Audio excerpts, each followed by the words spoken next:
Hi, friends! Happy Friday! Welcome back to 10 Minutes Daily Cafe Chat. I'm your host, Emily. And I'm Lisa. But wait, Hub? What is that? It means cozy or comfortable in Danish. It's the perfect word for a Friday, don't you think? You made it to the end of the week. Ooh, I like that. Hug, friends. Sounds nice. Happy Friday, everyone. I am so ready to let go of this week's stress and just flow. Flow is a great word for it. It's Friday, January 23rd, 2026.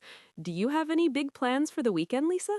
Honestly, I'm feeling a bit of the winter blues. Christmas is over, New Year's is done, and summer feels like it's a million years away. I just want to hibernate. I hear ya. Late January can be tough, but that is exactly why we need Hug. Lighting some candles, getting a warm blanket, and just enjoying the coziness of winter. You don't have to hibernate, you just have to nest. Nesting sounds better than hibernating. Maybe I'll bake something. That feels productive, but also lazy. That sounds perfect.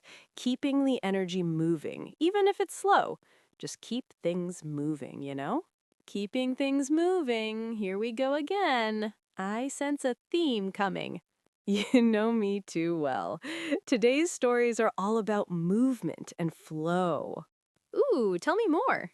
First, Universal Studios Florida is changing its skyline with a massive new roller coaster. Yes, I need some adrenaline in my life to wake me up from this winter slump. Then, the Hubble Telescope has spotted some baby stars, throwing what looks like a temper tantrum in deep space. A star tantrum? That sounds chaotic and cute. And finally, we'll talk about why ancient Pompeii baths were actually pretty disgusting until the Romans fixed the flow. Ew. Okay, I'm intrigued, but also scared. Before we dive in, here's a quick quiz. Today's key word is flow. Flow. Like a river? Or like a rapper? It can be liquid, movement, or even a mental state. Keep that in mind. Got it. Flow. Let's do this. First up, let's head to Orlando. Universal Studios Florida is building something big. Is this the replacement for the Rip Ride rocket? I heard they closed that last year. Exactly. It closed back in August 2025, and now new aerial photos show that vertical construction has officially started. That ride was iconic. The best part was picking your own music. I remember riding it while listening to Daft Punk. It was such a vibe. That feature was unique. Being able to customize your soundtrack made every ride feel personal. Do you think they'll bring that back for the new one? They have to. If I can't choose my own hype music, is it even worth it? Listening to generic theme park music while screaming isn't the same. That's a huge point for fans. The flow of the music matching the flow of the ride. But the old one, it was also kind of shaky. Oh yeah, it rattled your brain. I usually had a headache afterwards. The new coaster is rumored to be an Intamin coaster, likely a drift model. It should be much smoother. Steel beams are already going up. Do we know what the theme is? Please tell me it's Fast and Furious. That's the rumor. Speculation is that it might be a drift coaster. A drift coaster? That sounds amazing. Drifting around corners at high speed? Ideally, it will have a better flow than the old one. Less whiplash, more speed. I am all for that. I want to feel the wind in my hair, not a headache in my skull. But let's talk about the real pain point, the price. Use the money for the express pass? Theme park prices are skyrocketing. It's getting harder for the average family to visit. Seriously, the ticket is expensive and then you pay $15 for a churro. I feel like I'm going bankrupt just by walking through the gate. It's the experience economy. You aren't just paying for a churro, you're paying for the memory of eating a churro in a magical world. That's the business logic. Well, that magical memory is hurting my bank account. If I'm paying that much, this new coaster better be life-changing. I'll be waiting for your review. Let me know if it's worth the cash. Deal. I'll live stream it for you. Speaking of drifting through space, moving from earthly thrills to cosmic ones, let's look at Hubble. Okay, space flow. What exactly did Hubble see out there? Hubble captured an image of a breeding ground for stars, NGC 1333. It shows baby stars, protostars, at hard work. Hard at work? They're babies. Shouldn't they be sleeping? Actually, they are messy eaters. They gulp down gas and dust, and then, well, they burp. They burp? Stars burp? Sort of. They eject powerful jets of gas, called outflows. These jets punch through the surrounding clouds, creating beautiful, chaotic shapes. So it's like a toddler throwing spaghetti at the wall? Perfect analogy. It's a tantrum of creation. But these outflows are essential. They clear away the dust and help the star grow. That is wildly cool. But wait, how big are these jets? Are we talking a few miles? Oh no, think bigger. These jets can stretch for light years. Light years? For a baby burp? It's a tantrum that spans the solar system. And remember, NGC 1333 is about 960 light years away.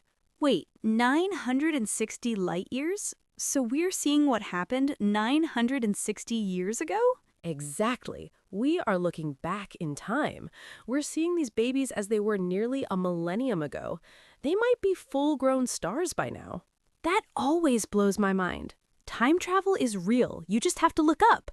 So if we went there today, it would look totally different?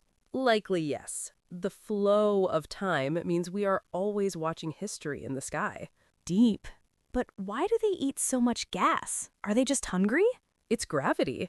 As the star forms, it gets heavier. The heavier it gets, the more gravity it has, pulling in more gas and dust. It's a snowball effect. So the bigger they get, the greedier they get. Basically. And when they eat too fast, they choke and burp out these jets. It's strictly physics, but it looks like behavior. The universe is just a giant, messy nursery. And scientists say this helps us understand our own sun's history. Our sun probably did this too. So our sun had a temper tantrum when it was a baby? Most likely. We are all products of cosmic chaos. Does that mean we have a star tantrum legacy in our DNA? Maybe that explains why some of us are dramatic. I'll never look at a twinkling star the same way again. It's actually a messy baby. It's a beautiful mess. Now, speaking of messes, let's talk about ancient Roman hygiene. Oh boy, you said Pompeii baths were gross? We tend to romanticize Roman baths as these pristine spa-like places. But before the Romans took over Pompeii, that wasn't the case. What were they like? The early baths relied on wells, drawing water from 40 meters deep with slow and hard work. So they couldn't change the water very often? Exactly. The water would sit there all day, turning into a soup of sweat, oil, and other bodily fluids. Emily, ew, that is disgusting. I know, it was basically a stagnant pool of bacteria. But didn't they go there to get clean? How do you get clean in dirty water? Well, back then, they didn't use soap like we do. They used olive oil and metal scrapers called strigils. Scrapers? That sounds painful. Like scraping toast? A little bit. They would scrape the dirt and oil off their skin. The bath was more for socializing and relaxing than scrubbing. Relaxing in a soup of strangers' sweat? Hard pass. What did they even talk about in there? Everything. Politics, gossip, business deals. It was the social hub. Think of it like modern social media, but wetter. And smellier. Hey, did you hear about Julius? Splash, splash. No, thank you. And speaking of gross Roman hygiene facts, have you heard about the sponge on a stick? I'm afraid to ask. What is the sponge on a stick? It was their version of toilet paper, a sea sponge attached to a stick, and it was communal. Communal? You mean shared? Yes. In public latrines, you used the sponge, rinsed it in a bucket of vinegar water, and left it for the next person. Stop. I am going to be sick. That is the worst thing I have ever heard. I'm with you. It was a different time. The water was the luxury, even if it was dirty. Nightmare fuel. So when did it get better? when the Romans built aqueducts. Using gravity, they created a continuous flow of fresh water. Gravity-fed plumbing, the hero we didn't know we needed. It changed everything. The constant flow flushed out the dirty water and kept things clean. So hygiene is literally about flow. If it stops moving, it gets gross. Precisely. The Romans understood that civilization needs running water. I am going to go hug my faucet after this. Thank you, Romans, for the flow. It's something we take for granted, isn't it? We just turn a knob and clean water flows. Totally. And the drains take the bad stuff away. Pure magic. So, to recap, we have the flow of a roller coaster, the outflow of baby stars, and the water flow of aqueducts. You nailed it. That brings us to our keyword, flow. It really connects everything today. Movement is key, whether it's adrenaline, gas in space, or water in a bath. Exactly. Stagnation is the enemy. I'm going to apply that to my weekend. I'm going to flow from the couch to the fridge and back. That sounds like a very healthy flow, Lisa. The best kind. No stagnant energy here. Listeners, what is your favorite kind of flow? A smooth drive? A creative state? Let us know in the comments. And tell us, what's the best roller coaster you've ever ridden? I need recommendations. Don't forget to like, subscribe, and hit that bell for more stories. Keep following the flow, everyone. Have a fantastic Friday. See you tomorrow. Bye.